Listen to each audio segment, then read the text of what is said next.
A Rádio Acadêmica apresenta Programa Cai na Prova? Literatura e Vestibular. Os principais vestibulares exigem a leitura e a compreensão de obras importantes da literatura.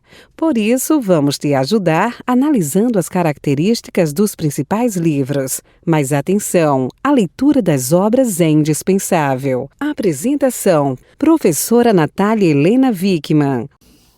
Oi, pessoal que nos acompanha pela Rádio Acadêmica, seja pelo site da rádio, pelo canal no YouTube ou pelo Facebook. Eu sou a professora Natália e hoje a gente vai falar de mais uma obra que é exigida no vestibular desse ano, né? Ingresso em 2021, na FUVEST, né? Vestibular para entrar na USP, que é O Romanceiro da Inconfidência, da Cecília Meirelles.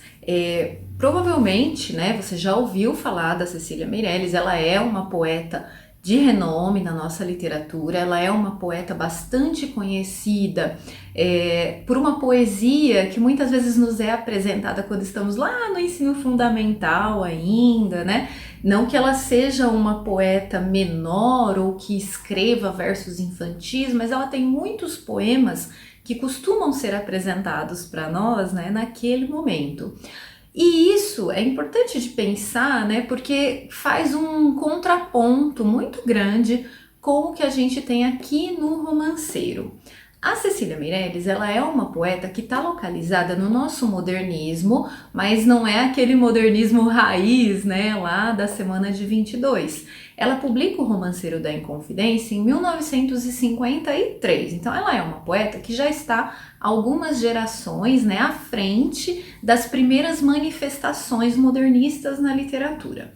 Isso é importante porque muitas vezes, pelas características da poesia da Cecília, ela é difícil encaixá-la nesse modernismo, enquanto o período literário é difícil de encaixá-la, porque ela não traz uma poesia de ruptura muito grande, né, de uma renovação tão marcada quanto era a proposta do modernismo. Ainda assim, né, ela é uma poeta que a gente tem que localizar, né, temporalmente nesse período literário, mas que trabalha, muitas pessoas dizem que ela faz, né, muitos estudiosos, né, colocam a Cecília como uma nova simbolista, né, uma poesia com uma característica mais próxima do simbolismo, tá?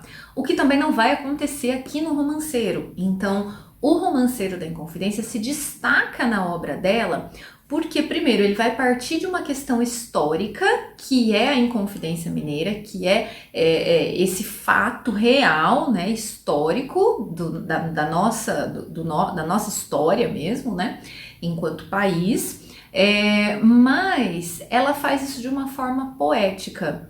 E o fato dela escolher o título Romanceiro é porque ela escreve como os romanceiros, ela se inspira nos romanceiros que eram coletâneas, né, de poemas parecidos, né, a forma como ela escreve nos remete, é parecido, né, com os romanceiros lá do período medieval. Então, olha que interessante, ela vai falar de uma época histórica no nosso país, que é século XVIII. Ela está fazendo isso no século XX, né? Ela publica em 1953, e ela usa uma forma, né, que é o romanceiro, inclusive com a maior parte dos versos em redondilhas, né? Quer dizer, ela usa uma estrutura que é medieval, né, que remete aos textos medievais. Então, você percebe assim, né, um jogo temporal muito interessante. Se eu for considerar que nós, enquanto leitores, estamos no século XXI, eu posso até aumentar, né, ampliar esse intervalo de tempo, né, entre a estrutura, o fato histórico retratado aqui, a poeta e aí nós, né, enquanto leitores. Então, isso é uma coisa importante de pensar.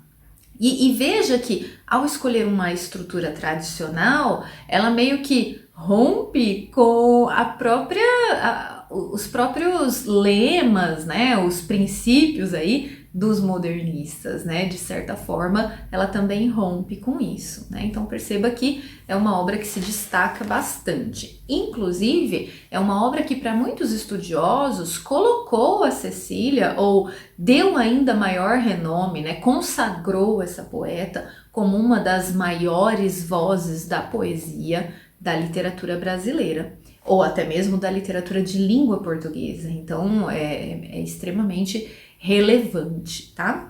A Cecília, ela conta, na minha edição aparece, né, vem um texto aqui dela no final, em que ela conta como que o romanceiro se escreveu, né? Mas é um texto que com certeza vocês conseguem encontrar até na internet, porque é o texto da conferência que ela proferiu em 1955, na ocasião do primeiro Festival de Ouro Preto, lá na Casa dos Contos.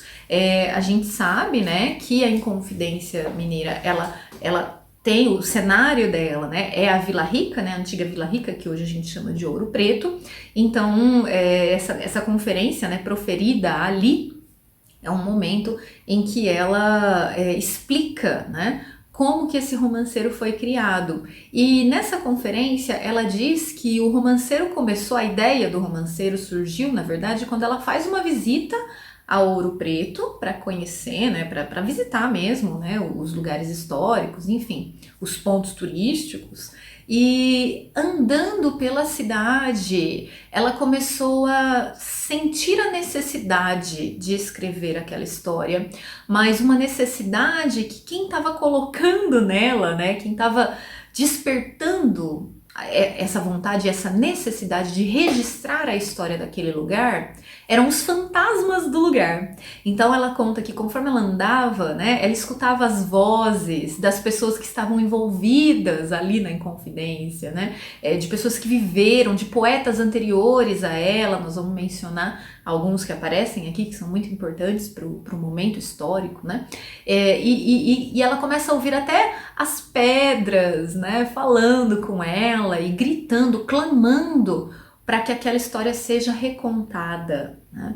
Então ela diz que não foi ela que escreveu, o romanceiro se escreveu sozinho, né? Nesse sentido, né? De ter despertado nela, e ela teria sido um instrumento, né, para que essa história tomasse forma aqui no romanceiro. Então eu acho que isso é muito interessante para nós pensarmos, né? Porque muitas vezes nós lemos alguma coisa de um autor e nós ficamos nos questionando, nossa, como que teve essa ideia, né? Como surgiu isso, né? E a própria Cecília explica como que isso aconteceu. Eu vou até me remeter aqui a um trechinho. O texto se chama Como Escrevi o Romanceiro da Inconfidência.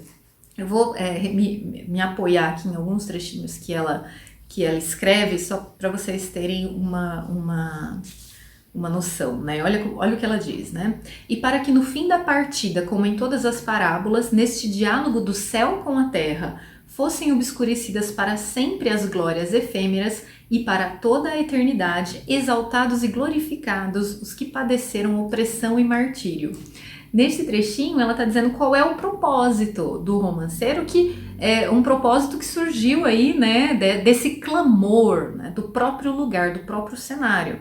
Então o propósito, veja, é para obscurecer as glórias efêmeras. De quem essas glórias, né? Daqueles que delataram os planos da Inconfidência, daqueles que assinaram as sentenças de morte, de enforcamento, de degredo, né? Especialmente vai aparecer aqui a personagem, né? A rainha, né? Que fez isso, né? Que foi a responsável por isso. Vou mencionar daqui a pouco, né? Falando dele, do romanceiro como todo, eu vou voltar para isso, né?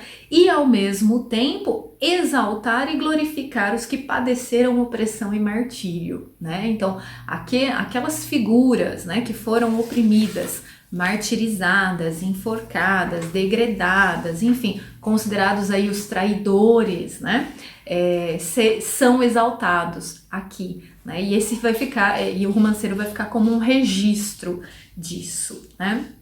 E aí em outros momentos, né? Olha o que ela diz, ó. Muitas vezes me perguntei se devia obedecer a esse apelo dos meus fantasmas. Então, nesse texto, em muitos momentos, ela afirma, né, que isso surgiu nesse passeio por Ouro Preto, né, esses fantasmas surgiram e tomaram o encargo de narrar a estranha história de que haviam participado, então são os fantasmas que participaram daquela história, e de que me obrigaram a participar também, tantos anos depois, de modo tão diferente, porém com a mesma ou talvez maior intensidade, né? Então, ao visitar Ouro Preto, esses fantasmas obrigaram a Cecília a participar dessa história também, né?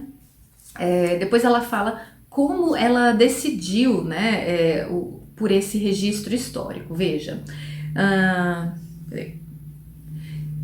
a primeira tentação diante do tema, né, e conhecendo-se tanto quanto possível através dos documentos do tempo, seus pensamentos e sua fala, seria reconstituir a tragédia na forma dramática em que foi vivida, redistribuindo a cada figura o seu verdadeiro papel. Então, a primeira tentação que veio a ela foi transformar isso na forma dramática. E ela faz, antes de escrever o Romanceiro, ela fez inúmeras pesquisas, extensas pesquisas e visitação a documentos, né, estudos, para poder trazer aqui toda a história que ela vai narrar. Mas se isso bastasse, os documentos oficiais com seus interrogatórios e respostas, suas cartas, sentenças e defesas realizariam a obra de arte ambicionada e os fantasmas sossegariam satisfeitos. Então, não haveria necessidade da poeta ali, né?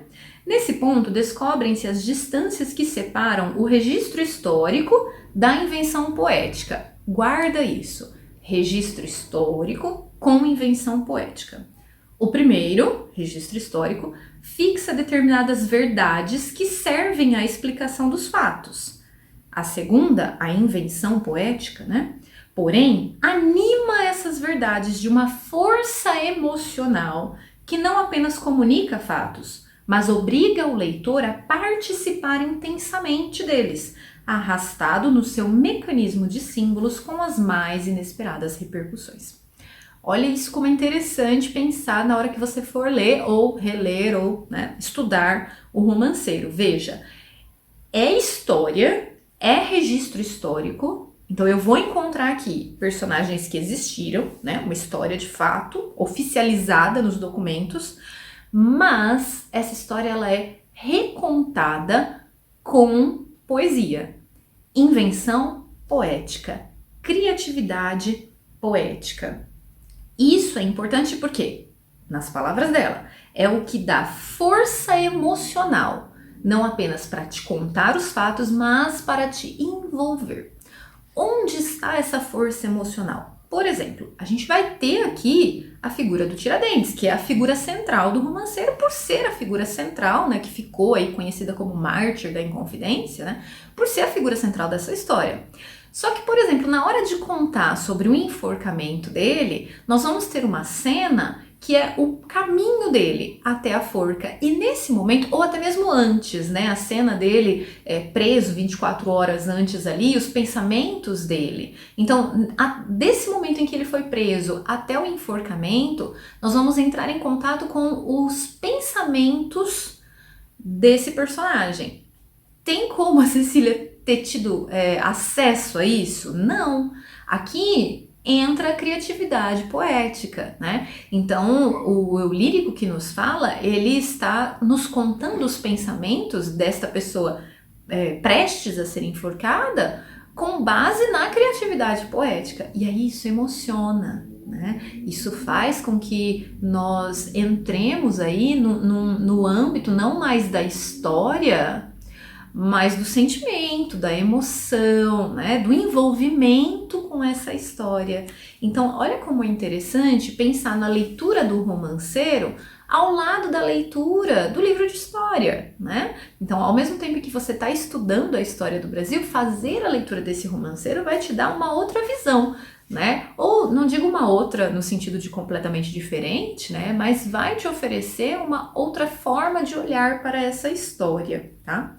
E aí quando ela fala sobre como o Romanceiro foi se construindo, olha, digo que ele se foi compondo e não que foi sendo composto, pois na verdade uma das coisas que pude observar melhor que nunca ao realizá-lo foi a maneira por que um tema encontra sozinho ou sozinho impõe seu ritmo, sua sonoridade, seu desenvolvimento, sua medida, né? Quer dizer, ela foi o instrumento para essa criação do romanceiro, mas ele, de certa forma, né, seria uma composição aí que se fez sozinho, né?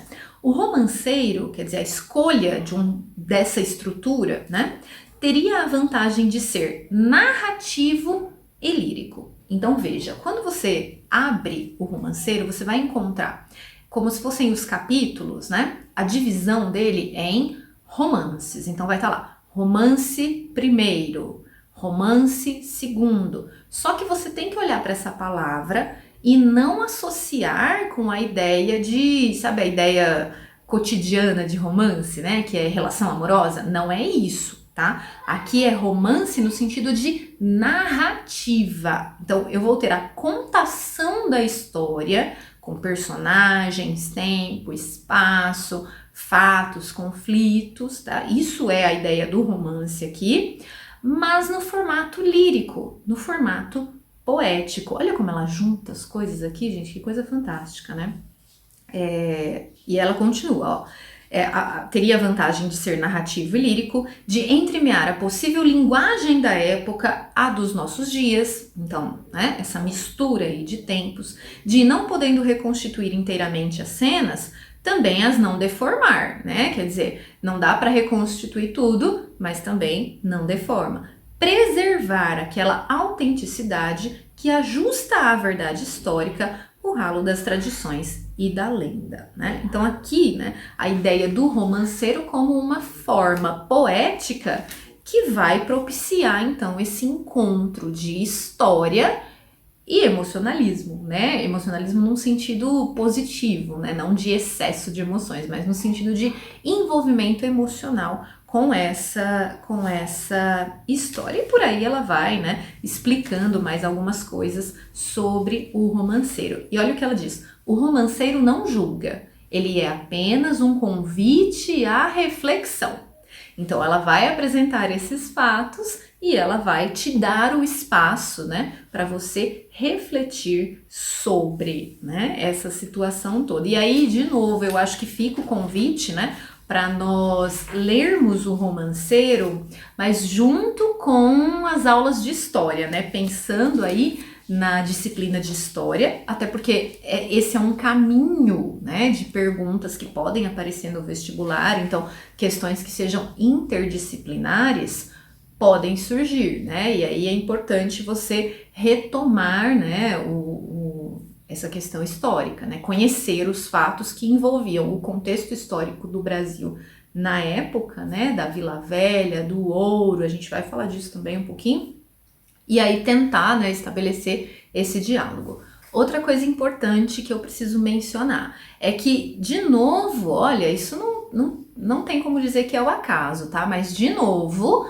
nós temos na lista da FUVEST uma obra que trabalha o que é histórico, quer dizer, verdade, né, real, e o que é ficcional.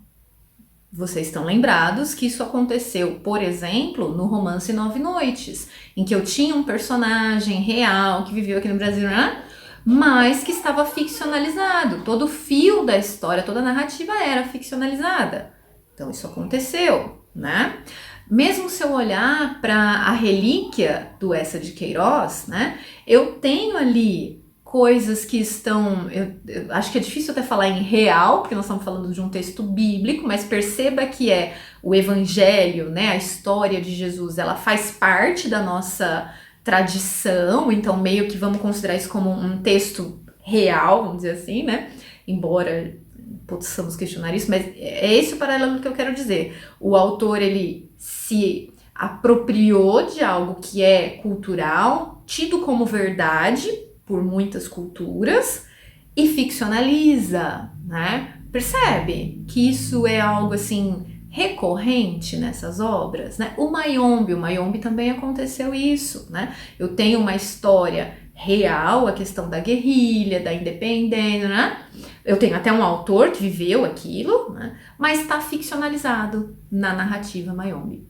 Então, acho que isso não é ao acaso, não tenho certeza que isso não é ao acaso, e essa comparação nos permite pensar em questões da prova que possam tentar trazer alguma, né, esse raciocínio, qual é a semelhança entre essas obras, né? Então essa coisa do se apropriar do que é verdade, ou tido como verdade, né, de um fio condutor, né, que seja da realidade, de alguma forma, mas que é trazido aqui para o livro com traços ficcionais, no caso deste romanceiro, com a questão da criatividade poética, tá? Então, mantém isso em mente para fazer a leitura.